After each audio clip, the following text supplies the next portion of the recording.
Welcome back to my workshop, everyone. Mike McConville here, Stratford, Ontario, Canada for String Tech Workstations. We have a custom shop ES339 of Connor's that needs a fret dress. We're getting a compensated nut on it, and a couple other things I'm going to bring you into the loop on as we move along.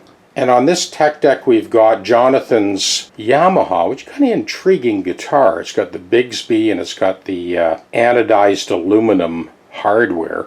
We are going to be swapping out that bridge for a roller bridge just for more tuning stability, and we'll also be doing fret level, recrown polish, and a compensated nut.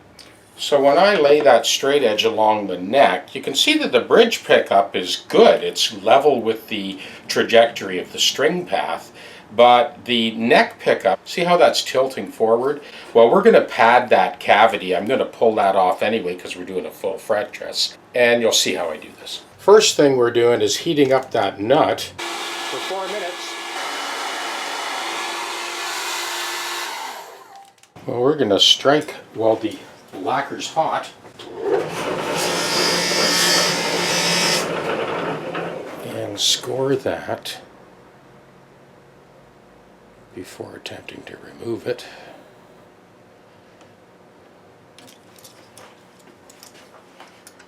You've seen this in a few dozen videos, but I thought I would show it again.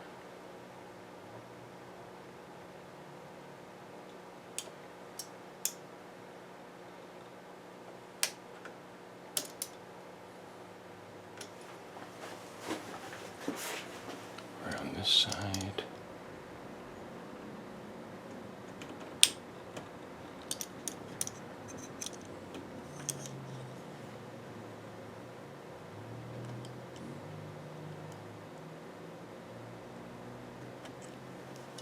See if this cooperates or not.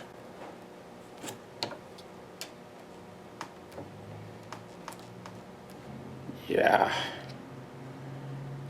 We'll slip that pick guard off in preparation for this fret dress.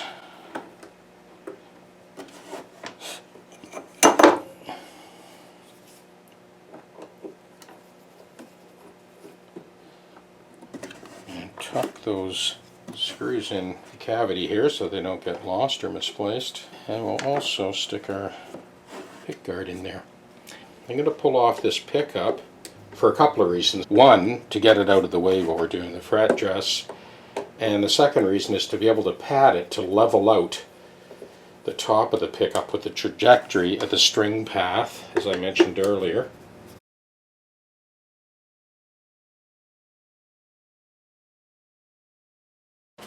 So we'll just wrap that in some high density foam.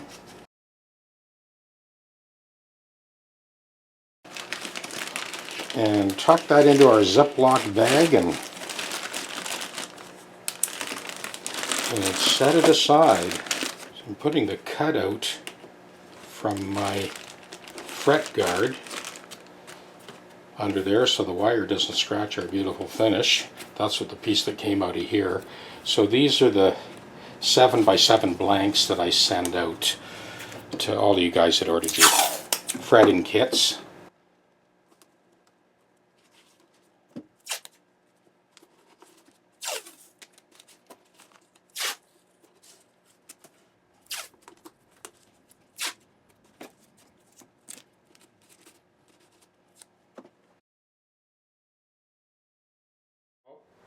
Well, we totally hit pay dirt with that bridge swap out. The post spacing, identical. Radius, identical.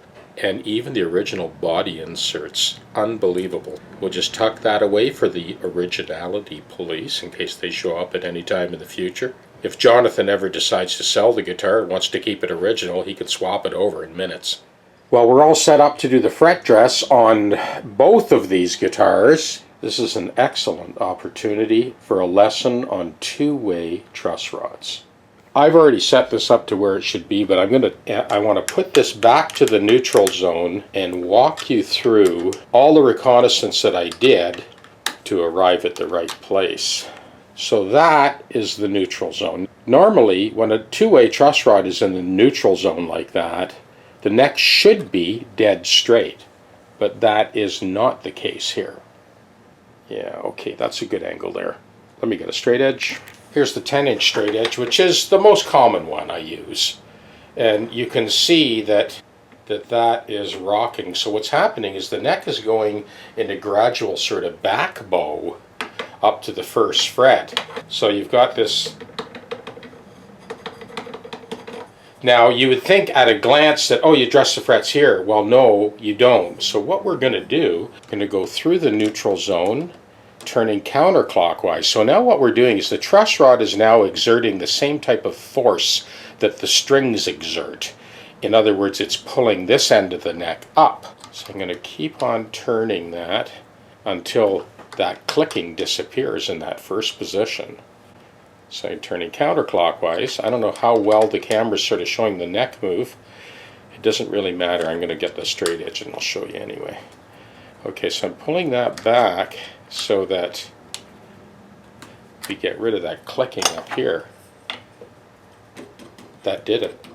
Well, you could probably see better than I can with that camera angle. But what is happening is we still have this clicking up here. So as I make my way back, I've found multiple places where we've got high spots. So the neck has been adjusted so that it is as straight as humanly possible. Now luckily we have very large frets on this Yamaha, and we'll easily be able to hit all those high spots. And that is exactly what we're about to do right now.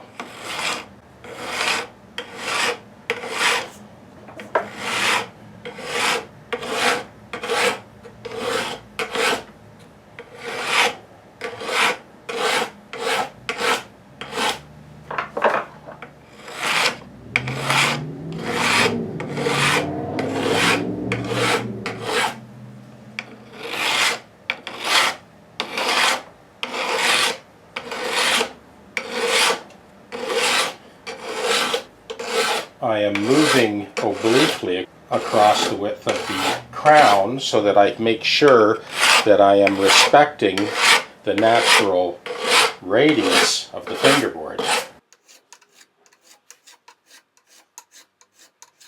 So now I can go ahead and finish the rest of the job. The nice thing about that too, a truss rod, no matter where the neck ended up as far as the truss rod load, you still always have adjustment. So we'll finish this up with the various abrasives. You know the deal. As soon as I'm done with the crowning file, we'll go over with the scrub blocks that I send out in your kits and buff these to a mirror shine. And then for the first time since the guitar was manufactured, it'll be 100%. It's a good thing these frets are that high. I did need to take quite a bit out to level it end to end. Well, here we go. I'm going to fast track this because I've got that 339 to finish as well. Got our 320 grit, and that's taken out all the traces of the crowning file and leveling file. So that's just slurring over those crowns. It's not reducing the height of the crowns, it's just scrubbing them back to center.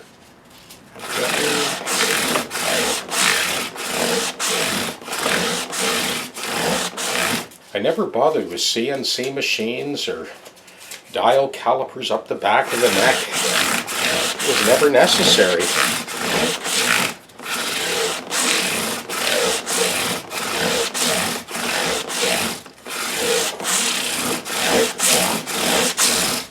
So 600. You know, you can really hear the difference going from the 320 to 600, just the sound of the abrasive. Third piece of 600.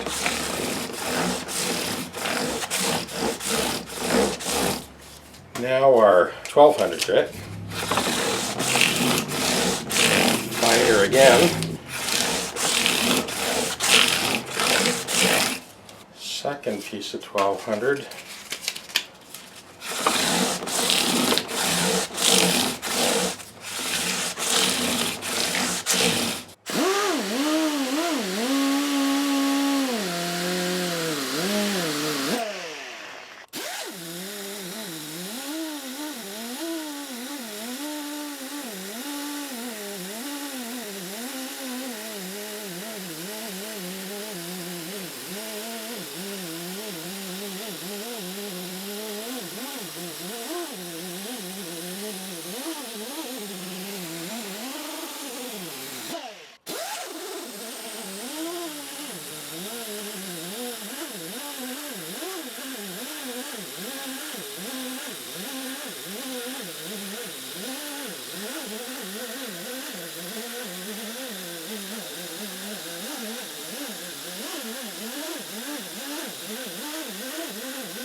And that is what a finished fret dress should look like.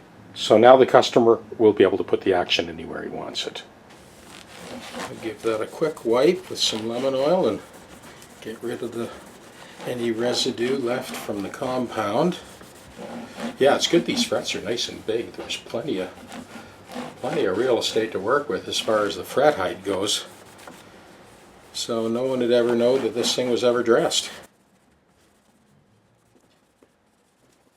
There's a little trace of actual playing wear, fret wear in the top 7 frets or so. That's gone now, so it's like better than the day it was made.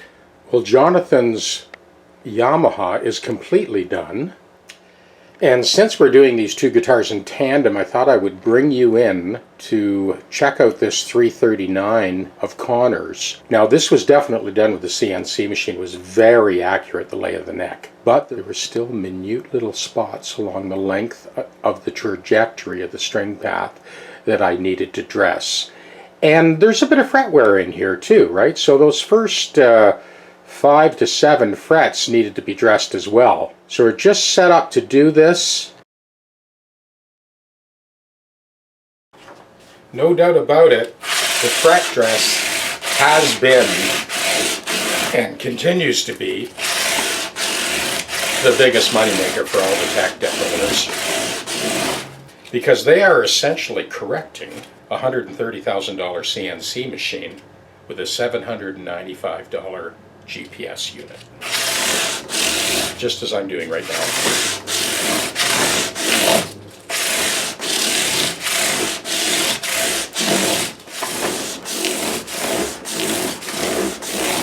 Okay, so let's buff this out.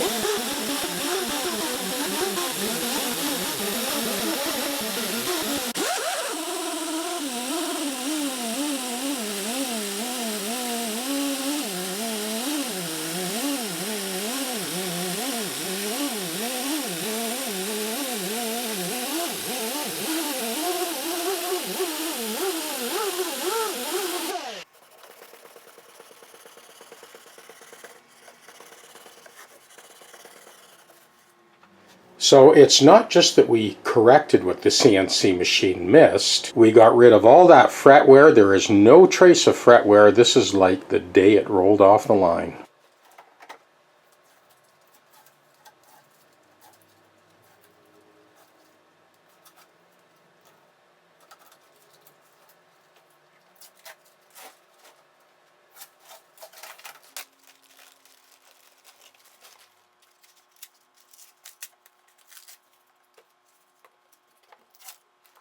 So you can see we've got our low density foam in there, and that is just enough to level out that pickup perfectly with the trajectory of the strings.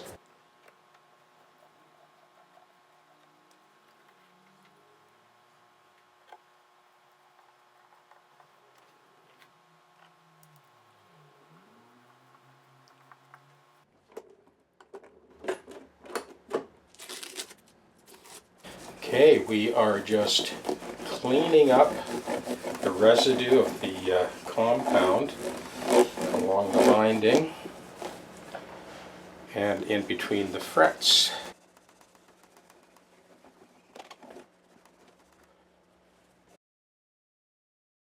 Slip that pick guard back into place.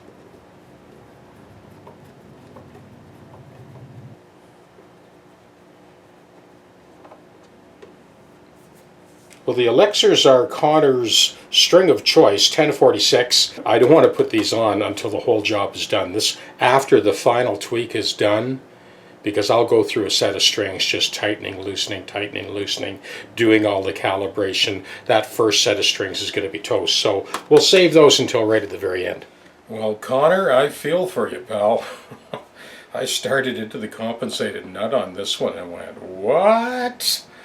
Anyway, fretted the 12th fret fretted note, played the open string. This open string note is 12 cents sharp. So this is going to be the weirdest looking compensated nut I've ever done, but it will be perfectly in tune, rest assured, when I'm done. The A string was 7 cents sharp, so I fretted the 12th fret note, played the open string, 7 cents sharp. Out of the 6 strings, 5 of them will have negative values. And I already went through the first compensated nut blank and thought, wait a minute, something's going on here. So I don't know if the custom shop, if they nip off the end of the fingerboard to try and imitate the PRS thing. I have no idea what happened here.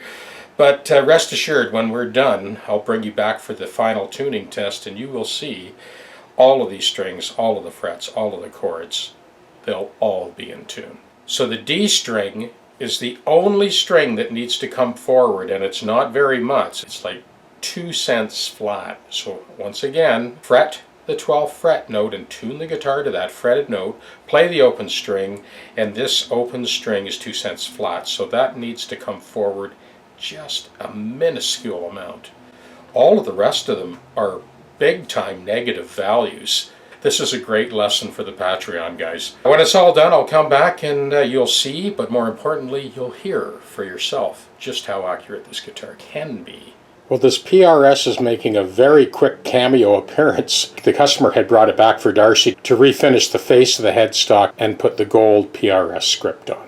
It already has a compensated nut. This is the one that had the puncture hole from the foot pedal when he dropped the guitar on the underside of that horn.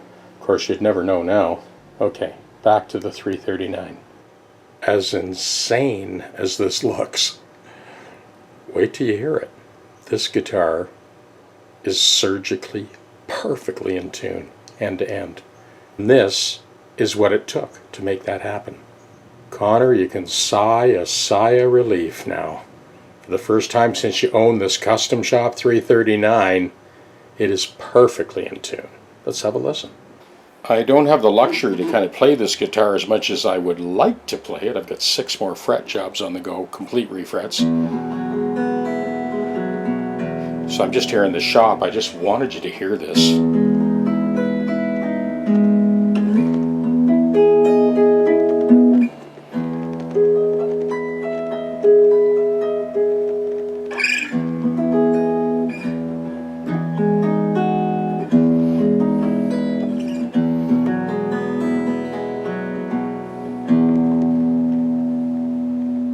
And here's a gambit of all the regular chords.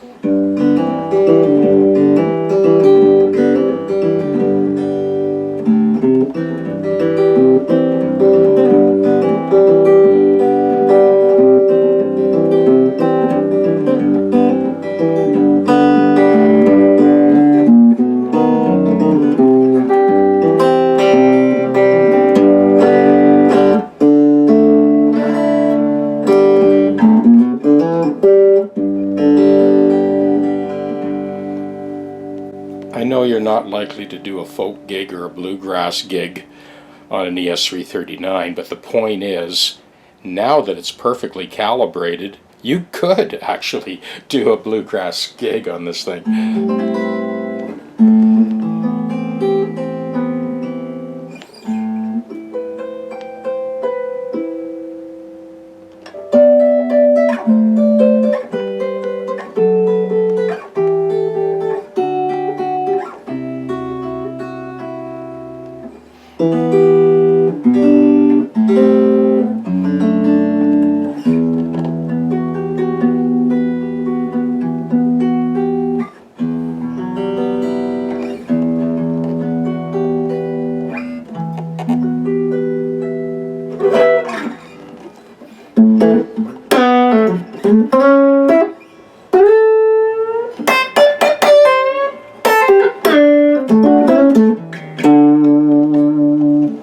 Let's just play with this a little bit. So this is middle position, with volume, tone, volume, tone. I learned this from a friend of mine, great guitar player, Albert, many, many years ago.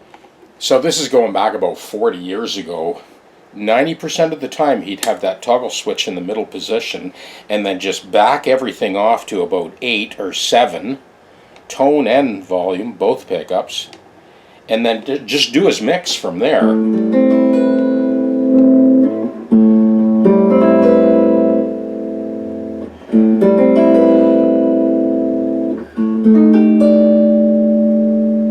When he wanted the bridge pickup, he'd just fade back the neck pickup.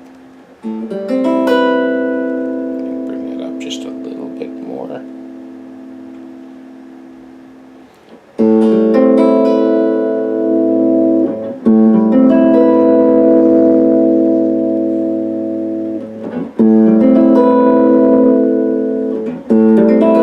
So the main control would be the volume of the closest potentiometer, which is the neck pickup potentiometer. Just back that off, and you're in the bridge. Of course, if you want more jam in the bridge, well, you bring the volume up. But he would tend to leave it, you know, about 8.5, 8.5. So I'm going to put them all at exactly 8.5. We're going to start there. Just kind of playing around with this.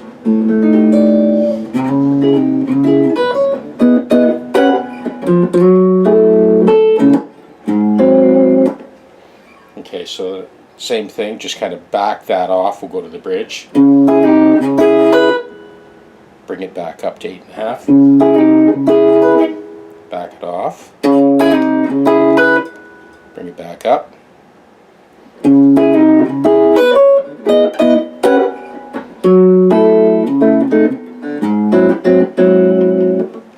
Try that again. This is just a C-sharp minor vamp. You've heard me do it before in other videos.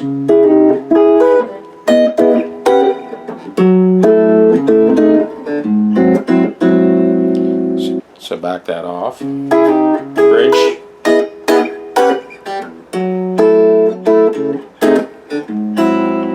Bring it back up. Here's the neck pickup on 9.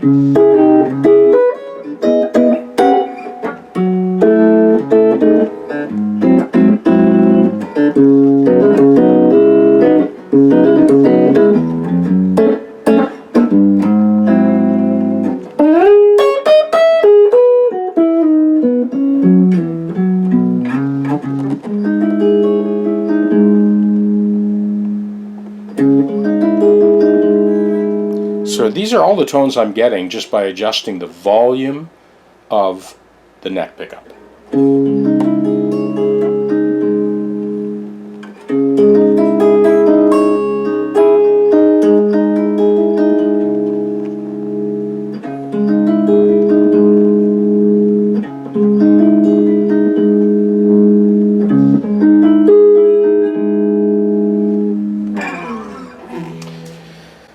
Well, I'd love to sit here for another hour and play, but I got to get back to work. So there you go. There's the final result. Connor can now just relax and enjoy this amazing guitar. We have reached the moment of truth with this Yamaha guitar of Jonathan's. So let's go through the proverbial tuning test.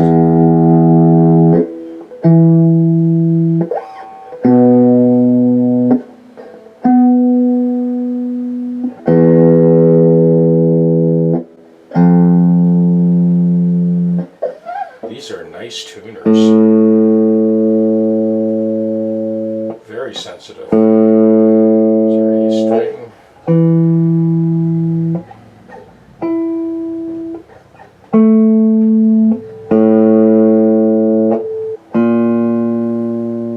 D.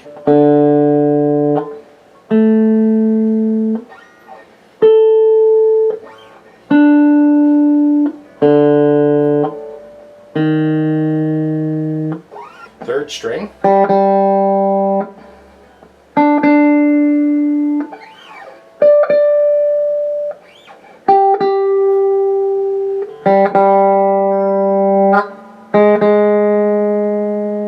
Second string.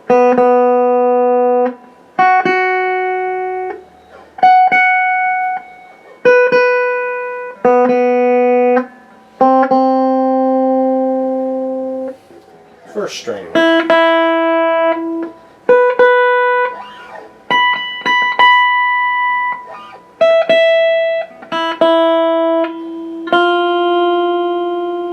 quick rundown on this Yamaha guitar, which incidentally has amazing pickups. Hardware is beautiful, the machine heads are amazing as well.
Is a very solid guitar.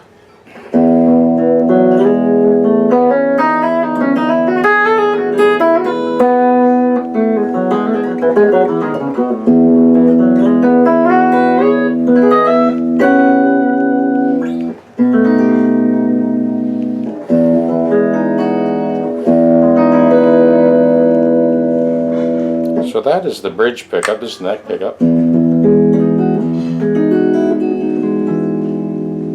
Both pickups. Bridge pickup.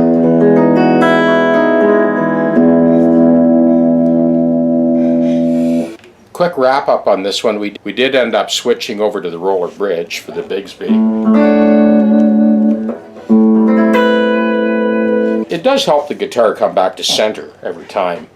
Dress the frets, of course compensated nut, and I'll give you a quick look at that before we pack this up and give the customer a call. This is the compensated nut, of course, and that is our roller bridge.